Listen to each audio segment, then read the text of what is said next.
Hi, I'm Matt. Let's talk about what a works cited page is and how it should be formatted in MLA. You've probably heard the terms works cited and bibliography used interchangeably, but they're actually two different things. Both are a list of sources that had some influence on your paper.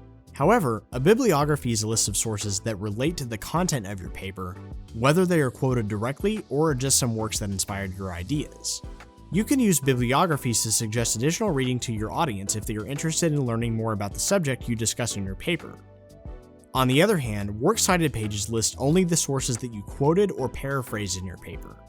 Everything listed in your works cited page will have a corresponding in-text citation somewhere in your paper that tells your reader that this section was written by somebody else.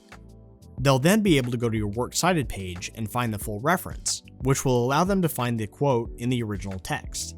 This is important for people who want to verify that you actually researched your topic and gives them an opportunity to trace how you came to your conclusions.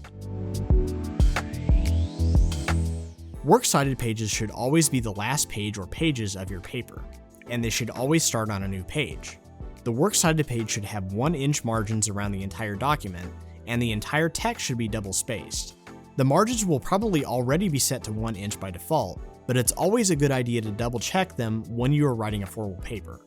You can do this by checking the page settings in your word processing program. The works cited page should also have page numbers continuing from the end of your paper, so if your paper ends on page 7, your works cited page should start on page 8. In MLA, your whole paper will have what's called a running head. This shows up in the top right corner of every page of your paper, 1/2 inch from the top edge and along the right 1-inch margin. It lists the writer's last name, followed by a space and the page number. Below this, use the title Work Cited if you only reference one source, and Works Cited if you reference more than one source. The title should be centered at the top of the page, just below the 1-inch top margin.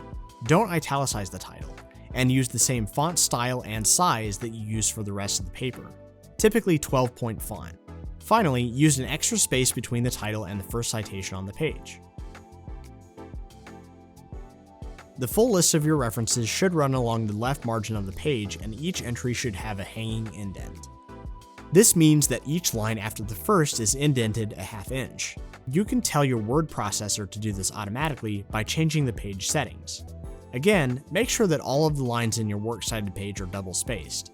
Organize the references in your works cited page alphabetically by the first item in the reference.